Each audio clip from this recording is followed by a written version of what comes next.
Hello student, welcome to our channel Apni Pathshala MP. ये हमारे इस वीडियो का टॉपिक है एफएलएन अंकुर अभ्यास पुस्तिका कक्षा 4 विषय हिंदी सप्ताह 3 पुनरावृत्ति अभ्यास है हमारा। ये देखिए इसमें क्या है, मौखिक भाषा चर्चा, चित्र में कौन है, चित्र कहाँ का होगा, बच्चे यहाँ क्या करने आए होंगे, आपके गांव में लोग कब नृत्य करते हैं, आपको नृत्य करना कैसा लगता है। तो देखिए ये ऐसा लग रहा है जैसे कोई मेला लगा हो, बच्चे इस नृत्य को देख रहे हैं, है ना। कुछ लोग यहाँ पे कुछ खा रहे हैं। फिर मौखिक चर्चा आधारित लेखन, लिखित भाषा विकास, श्याम पट्ट पर लिखे शब्द वाक्यों को लिखे, होली, गांव, शादी, त्योहार। आगे देखिए पठन बोध, जगन और बंदर, एक कहानी हम पढ़ेंगे। जगन दिन भर खेत में काम करता था, वह मेहनती था।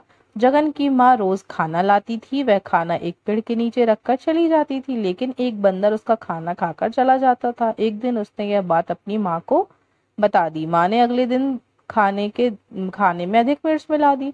इस बार जब बंदर ने खाना खाया तो उसे काफी तीखा लगा, वह खाना छोड़कर झट से भाग गया। उसके बाद से बंदर ने कभी जगन का खाना नहीं खाया। तो प्रश्न देखिए, खेत में कौन काम करता था, जगन, माँ। फिर दूसरा नंबर है, जगन का खाना कौन खाता था, बंदर। माँ खाना कहाँ रख कर जाती थी, पेड़ के नीचे। माँ के ने खाने में क्या मिला दिया था, मिर्च, क्योंकि बंदर खा जाता था। अब देखिए माँ ने खाने में मिर्ची क्यों मिला दी थी, बंदर को सबक सिखाने के लिए माँ ने खाने में मिर्ची मिला दी। आगे देखिए, हमें खेतों से क्या क्या मिलता है, 8 चीजों के नाम लिखिए। अनाज, चना, गेहूं, मूंग, चावल, फल, मक्का, सब्जी। अब देखिए खरगोश की चाहत, एक कहानी पढ़े हम फिर से। खरगोश आदमी बनना चाहता था। उसने एक किसान से कहा, मुझे आदमी बनना है। किसान ने कहा, पहले कपड़े पहनना सीखो। खरगोश दर्जी के पास गया, दर्जी से कहा, मेरे लिए कमीज सिल दो। दर्जी ने कहा, पहले कपड़े लेकर आओ। खरगोश कपड़े लेने बाजार गया, दुकानदार ने कहा, पैसे लेकर आओ। खरगोश पैसे खोजता रहा, पैसे कहीं नहीं मिले, वह थक गया। सोचने लगा, आदमी बनना बहुत कितना कठिन काम है, खरगोश बनकर रहना ही ठीक है।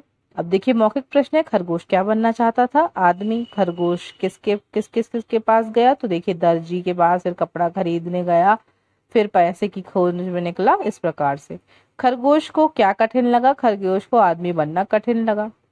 गर्मी की छुट्टी में आपने क्या क्या किया, 3 वाक्यों में लिखिए। गर्मी की छुट्टी में मैं खूब मौज मस्ती की और नई नई चीजें सीखी। अपने परिवार के साथ नाना नानी के घर घूमने गए थे। फिर देखिए स्वतंत्र पठन, शाहपुर से 5 किलोमीटर दूर एक गांव है, पाहवाड़ी। यह गांव पहाड़ी पर बसा है, पहाड़ी पर घुमावदार रास्ता है। गांव में एक स्कूल है, इस गांव के स्कूल की घंटी बजती है तो शाहपुर तक सुनाई देती है। बच्चे जब गिनती पहाड़े जोर जोर से पढ़ते हैं तो शाहपुर के बच्चे भी सुनकर दोहराते हैं। तो शाहपुर से पाहवाड़ी कितनी दूर है, 5 किलोमीटर। स्कूल की घंटी कहाँ तक सुनाई देती है, शाहपुर तक सुनाई देती है। आगे देखिए दिवस 2 है हमारा। चर्चा के लिए प्रश्न है, आपकी माँ का क्या नाम है, आपकी माँ आपको प्यार से क्या कहकर बुलाती है, जब माँ आपसे नाराज होती है तो क्या करती है, आपकी माँ दिन भर क्या क्या काम करती है, आपकी माँ को कब कब गुस्सा आता है, आप अपनी माँ को कैसे मनाते हैं। मौखिक चर्चा पर आधारित भाषा देखिए, चर्चा में आए शब्दों वाक्यों को लिखिए। मेरी माँ का नाम श्रीमती सुमन वर्मा है। शब्द यहाँ पर कौन कौन से हैं, राजा, अच्छा, खाना, बर्तन, साफ सफाई। अब देखिए पठन बोध है, पढ़िए। प्रभु हमें इतनी ताकत दो कि हम सच्चाई के रास्ते पर चल सकें, हम अपने कर्तव्यों को पूरा कर सकें, गरीब, कमजोर और दुखी व्यक्तियों की सेवा कर सकें और अपने जीवन को सफल बना सकें। लिखित प्रश्न करना है अब हमें किस रास्ते पर चलना चाहिए, सच्चाई के रास्ते पर। आगे देखिए निम्नलिखित प्रश्नों के अर्थ खाने में लिए गए हैं, जिनका छांट कर लिखिए। तो दयानिधि का अर्थ होता है दया का सागर अर्थात ईश्वर। परसेवा का अर्थ होता है दूसरों की सेवा। पर उपकार का अर्थ होता है दूसरों पर उपकार। आगे देखिए धारा प्रवाह पठन है, एक कहानी है, रीता और कोयल। एक कोयल थी, वह रीता की सहेली थी। रीता के आंगन में आम का पेड़ था, कोयल उसी आम के पेड़ पर रहती थी। रीता और कोयल मिलजुल कर कुहू कुहू की आवाज करती थी। एक दिन रीता को कोयल नहीं दिखी, उसने आवाज लगाई पर कोयल की आवाज नहीं आई। रीता उदास हो गई, उसका मन नहीं लग रहा था, कक्षा में भी उदास थी। तब अचानक को आवाज आई, कुहू कुहू। तब रीता ने भी आवाज लगाई, कुहू। तभी रीता को देखकर हंसने लगे अब रीता खुश थी। घर जाते समय वह कोयल के साथ कुहू कुहू करती रही। अब देखिए प्रश्न है यहाँ पर, रीता के आंगन में किसका पेड़ था? आम का। फिर रीता की सहेली कौन थी? कोयल थी। आगे देखिए कोयल किसकी सहेली थी? कोयल रीता की सहेली थी। कक्षा में सभी क्यों हंसने लगे? जब रीता ने कुहू कुहू की आवाज लगाई तब सभी हंसने लगे। अब देखिए शाला समय है 10:30 से 4:30। काल्पनिक समय सारणी है 10:30 से 10:45 तक आपका प्रार्थना होगी। ये आपका क्या है? टाइम टेबल है। कालखंड प्रथम द्वितीय, पहली कक्षा, दूसरी, तीसरी, चौथी, पांचवी, इस प्रकार से टाइम टेबल है। पहले हिंदी का पीरियड, फिर गणित का, फिर मध्याह्न भोजन आपका 40 मिनट का होता है। तीसरा पीरियड आपका लगता है अंग्रेजी पर्यावरण का। फिर 10 मिनट का लघु अवकाश होता है। चौथा पीरियड व्यायाम अंग्रेजी का। फिर खेल का पीरियड आपका लगता है शाम 20 मिनट के लिए, और फिर पूर्ण अवकाश हो जाता है 4:30 बजे। समय सारणी किन कक्षाओं के लिए है? तो पहली, दूसरी, तीसरी, चौथी, पांचवी सबके लिए। ये देखिए यहाँ पर लिखा है पहले, दूसरी, तीसरी, चौथी, पांचवी। प्रथम कालखंड कक्षा 4 के विद्यार्थी क्या पढ़ेंगे? तो ये देखिए कालखंड ये है प्रथम कालखंड कक्षा 4। देखिए क्या पढ़ेंगे? हिंदी पढ़ेंगे। अब आगे देखते हैं दिवस 3 है मौखिक भाषा चर्चा। चित्र में बिंदु बताना है। चित्र में कौन कौन है? चित्र कहाँ का होगा? चूहे क्या कर रहे हैं? चूहे घर में किस जगह पर होंगे? यह तीनों क्या सोच रहे होंगे? चूहे क्या नुकसान कर सकते हैं? अब ये चूहों घर से भगाने के लिए क्या करेंगे? तो हमारे घर में चूहे भाग जाते हैं तो हम दवाई रखते हैं या फिर उनको भगाने की कोशिश करते हैं, है ना। और चूहे हमारे कपड़ों को नुकसान पहुंचा देते हैं, खाने को नुकसान पहुंचा देते हैं। चूहे घर में किस जगह पर होंगे? खानों में, अलमारियों में, इस प्रकार से चूहे घुसे होंगे। आगे देखिए मौखिक चर्चा आधारित लेखन, लिखित भाषा विकास। शिक्षक बोर्ड पर लिखे शब्दों को, वाक्यों को लिखिए। बच्चा, मम्मी पापा, घर, उछल कूद, रसोई घर। पठन बोध पढ़िए। मैं नीम हूँ, मैं लगभग हर जगह होता हूँ। गांव हो या शहर, मुझे सभी जानते हैं, क्योंकि मेरी छाया में पशु पक्षी बड़े बूढ़े बच्चे सभी बैठते हैं। मेरा यह हर भाग, जड़, तना, छाल, पत्ती, फल काम में आते हैं। छाल फोड़े पुंजी पर लगाई जाती है। मेरे फल निम्बोरी से तेल व साबुन बनाए जाते हैं। सुबह सुबह दातून के में भी काम आता हूँ। बुखार आने पर मेरी जड़ को उबाल कर पीने से बुखार भाग जाता है। मैं यह चाहता हूँ कि आप मेरे बारे में अच्छे से समझें और मुझे जानें। आप लोग मेरी देखभाल करें, मैं आपकी देखभाल करूंगा। मुझे बचाओ, लगाओ और बढ़ने दो। मौखिक प्रश्न, नीम के पेड़ की पत्ती का स्वाद कैसा होता है? कड़वा होता है। फोड़े फुंसियों को कैसे ठीक किया जा सकता है? तो नीम की छाल से फोड़े फुंसियों को ठीक किया जा सकता है। अब देखिए यहाँ पर है, देखिए शब्द वाक्य पठन लेखन गतिविधि। पढ़ो और लिखो। मेरे आंगन में नीम का पेड़ है, तो आपको वैसे ही नीचे भी लिखना है। आगे देखिए बरगद का पेड़ घनी छाया देता है, वैसे ही आपको नीचे लिखना है। शब्द या वाक्यों का प्रयोग करें। शहर, मेरे शहर का नाम ग्वालियर है। कीड़ा, फलों में कीड़े लग गए हैं। घनी, नीम के पेड़ की छाया घनी होती है। शेर से सामना। अब एक और कहानी है।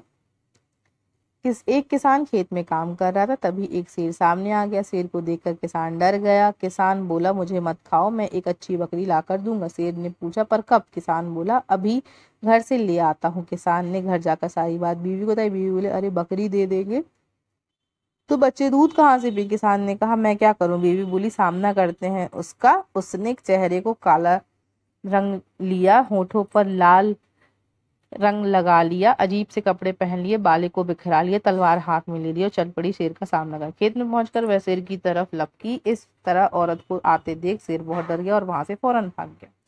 मौखिक प्रश्न क्या है यहाँ पर? देखिए किसान के सामने कौन आ गया था? तो शेर। शेर क्यों भाग गया? उस औरत का रूप देखकर। स्वतंत्र लेखन, नीम या आम के पेड़ के विषय में 2 वाक्य लिखिए। तो नीम के पेड़ की छाया घनी होती है। नीम एक औषधीय पेड़ है।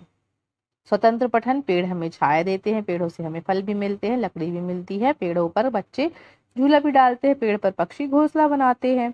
आप झूला कहाँ डालते हैं? हम पेड़ों पर झूला डालते हैं। शिक्षक द्वारा बोले गए वाक्य, अमरूद, नीम, निम्बोरी और छाया।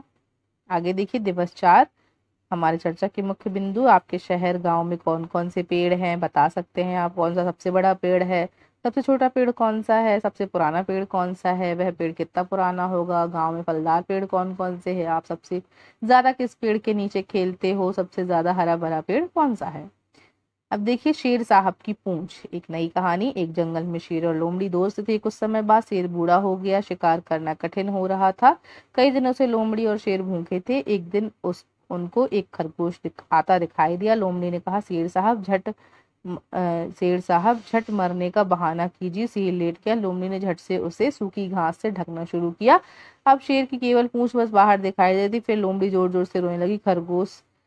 शेर रोने लगी। खरगोश ने लोमड़ी रोने से पूछा कारण पूछा। लोमड़ी रोते हुए बोली, देखते नहीं शेर साहब मर गए, आओ आओ शेर साहब को सूखी घास से ढकवा दो। खरगोश रुका, उसने थोड़ा सोचा, फिर कहा, अरे मौसी, मरने के बाद तो शेर की पूंछ हिलती है। खरगोश की यह बात सुनकर शेर पूंछ हिलाने लगा। पूंछ के हिलते ही खरगोश पल भर में भाग खड़ा हुआ।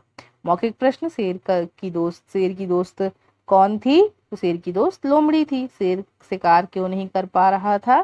शेर क्योंकि बूढ़ा हो गया था। शेर ने क्या बहाना बनाया? शेर ने मरने का बहाना बनाया।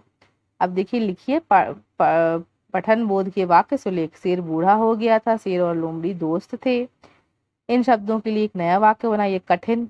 बूढ़े शेर को शिकार करना कठिन लग रहा था। शिकार। शेर खरगोश का शिकार करना चाहता था। अब देखिए, कांच वाला और बाघ। एक कांच बेचने वाला था। वह जंगल के रास्ते रतलाम से झाबुआ जा रहा था। रास्ते में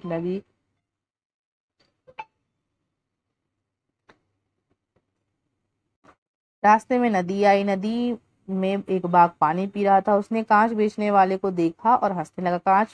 कांच वाला भी बाघ को देखकर हंसने लगा।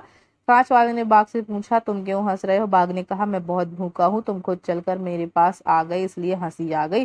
फिर बाघ ने पूछा, वैसे तुम क्यों हंस रहे हो? कांच वाले ने कहा, मैं बाघ पकड़ता हूँ, मैंने 6 बाघ पकड़ ली हैं, अब 2 और पकड़ने की सोच ही रहा था कि तुम मिल गए। बाघ डरते हुए बोला, कहाँ है तुम्हारे 6 बाघ, दिखाओ। कांच वाले ने 6 शीशे निकालकर जमीन पर रख दिए। बाघ से कहा, इनमें देखो। बाघ ने देखा तो हर शीशे में एक बाघ दिखाई दिया। बाघ की टांगे थर थर कांपने लगी। वह कांच वाले से बोला, मैं एक और बाघ लेकर आता हूँ। इतना कहकर बाघ जंगल में भाग गया। कांच वाला भी अपने रास्ते चला गया। कांच वाला कहाँ जा रहा था? तो कांच वाला देखिए यहाँ पर लिखा हुआ है, रतलाम से झाबुआ जा रहा था। फिर देखिए, नदी में कौन पानी पी रहा था? तो बाघ। बाघ क्या कहकर जंगल में भाग गया? मैं एक और बाघ लेकर आता हूँ, यह कहकर बाघ जंगल में भाग गया। आपने मेले या बाजार में जाकर क्या क्या खरीदा? देखिए, लिखिए, खिलौने, मिठाई, कपड़े, जूते। स्वतंत्र पठन एवं स्वयं पढ़ें। कल रमा आम के बाग में गई। उसने बाग में एक बकरी देखी। बकरी गुमसुम थी, वह पत्तियां भी नहीं खा रही थी। रमा को लगा बकरी बीमार है। रमा बकरी के पास गई। उसने बकरी को पानी पिलाया। कान भी छूकर देखे, कान ठंडे थे। रमा समझ गई बकरी बीमार है। मौखिक प्रश्न। रमा को क्यों लगा कि बकरी बीमार है? उसने कान छूकर देखी और बकरी को पानी पिलाया। बकरी को पानी किसने पिलाया? तो रमा ने पिलाया। बकरी को पानी रमा ने पिलाया। देखिए आगे, देखिए शिक्षक द्वारा बोले गए शब्द आप लिखेंगे। दिवस 5 देखिए, यहाँ पर चित्र में क्या दिखाई दे रहा है? चित्र कहाँ का होगा? तोते के पीछे क्यों कर रहे होंगे? यह तोता किसी जगह का रास्ता बता रहा होगा? क्या आप में किसी के घर तोता है? तोता क्या खाता होगा? पढ़िए। एक गिलहरी एक पेड़ पर बना रही थी अपना घर। देखभाल कर उसने पाया खाली उसका कोटर। कभी इधर से कभी उधर से कुदक फुदक कर घर जाती। चिथड़ा गुदड़ा सुतली तागा ले जाती और जो कुछ पाती। गिलहरी अपना घर कहाँ बनाती है? तो पेड़ की कोटर में बनाती। गिलहरी का कोटर कैसा होता है? गिलहरी का कोटर कैसा था? खाली था। अब देखिए, इस तरह आपको बहुवचन बनाना है। गिलहरी, गिलहरियां, तितली, तितलियां, चूहा, चूहे, लड़का, लड़के। अब शिक्षक द्वारा बोले गए वाक्य है, मुझे गिलहरी बहुत पसंद है, बच्चे स्कूल जा रहे हैं। इस प्रकार आप लिखेंगे। धारा प्रवाह पठन। अब ये देखिए कहानी है चूहे के बीज, जिसको आप पूरा पढ़ेंगे। पूरा पढ़ने के बाद यहाँ पर देखिए प्रश्न है, बूढ़ा और बुढ़िया कहाँ रहते थे? दोनों चूहे से कितने बीज लिए? दोनों ने चूहे से कितने बीज लिए? बीज मांगने पर दोनों ने चूहे से क्या कहा होगा? यहाँ पर देखिए लिखा है 20 किलो धान के बीज लिए, तो 20 किलो धान के बीज लिए। बूढ़ा और बुढ़िया कहाँ रहते थे? तो जंगल में रहते थे। बीज मांगने पर दोनों ने चूहे से क्या कहा? कि पूरी फसल खराब हो गई। दोनों ने ये कहा, देखिए खराब फसल बहाना बनाकर बीज देने से मना कर दिया था। अब देखिए तीसरी बार चूहे ने क्या किया? अपने साथियों के साथ खेत में पहुंचा और सारी फसल साफ कर दी। अब देखिए स्वतंत्र अभ्यास। चल रे मटके टम्मकटू। हुए बहुत दिन बुढ़िया एक, चलती थी लाठी को टेक, उसके पास बहुत था माल, जाना था उसको ससुराल। मगर राह में चीते से लेते थे राही को घेर, बुढ़िया ने सोची तदबीर, जिसके चमक उठी तकदीर। मटका एक मंगाया मोल, लंबा लंबा गोल मटोल, उसमें बैठी बुढ़िया आप, वह ससुराल चली चुपचाप। बुढ़िया गाती जाती यूं, चल रे मटके टम्मक टू। अब देखिए इस कविता में कौन कौन से पात्र है। बुढ़िया, शेर, चीता। मटके के बारे में 2 वाक्य लिखे। मटके का पानी ठंडा होता है, गर्मी में मटका बहुत काम आता है। दिवस 6 देखिए, हमारी ये चर्चा के मुख्य बिंदु हैं, इसको आप पढ़ेंगे और इस पर चर्चा करेंगे। पढ़िए, एक गिलहरी एक पेड़ पर अपना घर बनाती, उसे पेड़ पे खाली कोटर मिलता, वह घरों से सुतली धागा चिथड़ा गुदड़ा कपड़े के छोटे छोटे टुकड़े कोटर में लाती, वह उन्हें कुतर कर बिस्तर जैसा बनाती, जिस पर वह अपने बच्चों को सुलाएगी और मधुर लोरी सुनाएगी। गिलहरी सामान इकट्ठा क्यों कर रही थी? अपना घर बनाने के लिए। आपके आसपास पाए जाने वाले 5 पेड़ों के नाम बताइए। तो नीम, आम, बबूल, बरगद, पीपल। गिलहरी की आवाज कैसी होती है? तो मधुर होती है। कोटर में कौन कौन सी पक्षी अपना घर बनाते हैं? तो गिलहरी, कठफोड़वा, उल्लू और कौवा भी बनाता है। अब मौखिक चर्चा पर आधारित प्रश्न लिखिए। मौखिक चर्चा में आए बोर्ड पर लिखकर देखिए। खाना, टंकी, घड़ा, चम्मच, कड़ाही। आगे देखिए, आपको खाने में कौन कौन सब्जियां पसंद है? गोभी, बैगन, भिंडी। आगे देखिए, दिए गए शब्द के साथ आने वाले उचित शब्द लिखिए। देख, देख, देखा, देखा आएगा यहाँ पर। साज, सज्जा, अजब, गजब, ठीक ठाक। गिलहरी के बारे में 2 वाक्य। गिलहरी बहुत मधुर गाती है, गिलहरी के कोटर में अपना घर बनाती है। अब बरसात के दिनों में जब हवा में अटकी पानी की बूंदों पर सूर्य की किरणें पड़ती है, तब प्रकाश में इंद्रधनुष बनता है। यह सवेरे पश्चिम दिशा में तथा शाम को पूर्व दिशा में दिखाई देता है। इसमें बैगनी, जामुनी, नीला, हरा, पीला, नारंगी रंग होता है ना। यहाँ पे बच्चों को हम पढ़ाएंगे और प्रति मिनट संख्या यहाँ पर लिखेंगे। अब देखिए मौखिक प्रश्न क्या है? इंद्रधनुष कब दिखाई देता है? तो यहाँ पर देखिए लिखा है, जब आकाश में क्या है, बरसात के दिनों में जब हवा में अटकी पानी की बूंदों पर सूर्य की किरणें पड़ती है, तब आकाश में इंद्रधनुष बनता है। इंद्रधनुष में कौन कौन से रंग होते हैं? बैगनी, जामुनी, नीला, हरा, पीला, नारंगी, लाल। इस प्रकार से इसमें कलर होते हैं। स्वतंत्र पठन देखिए। कोयल बोले कुहू कुहू, बिल्ली बोले म्याऊ, मीठी मीठी बोली सुनना है तो आना मेरे गाँव। बंदर कूदे डाली डाली, बरगद देता छाव, शुद्ध हवा अगर पाना है तो आना मेरे गाँव। आपके घर परिवार सदस्यों के नाम इस तरह लिखिए। मेरी मौसी का नाम निधि, मेरी मम्मी का नाम श्रीमती सुमन वर्मा, मेरे पापा का नाम श्री संजय वर्मा। अब देखिए शब्दों को, वाक्यों को लिखिए। अनजान, आशीर्वाद, आशीर्वाद यहाँ पे आएगा, मधुर और गिलहरी, है ना। इसी प्रकार से हमारा ये पाठ यहीं पर समाप्त होता है। सो आई होप आपको ये वीडियो समझ आ गया होगा। इस प्रकार की वीडियो को देखने के लिए हमारे वीडियो को लाइक करें एंड शेयर करें, चैनल को सब्सक्राइब करें। Thank you everyone.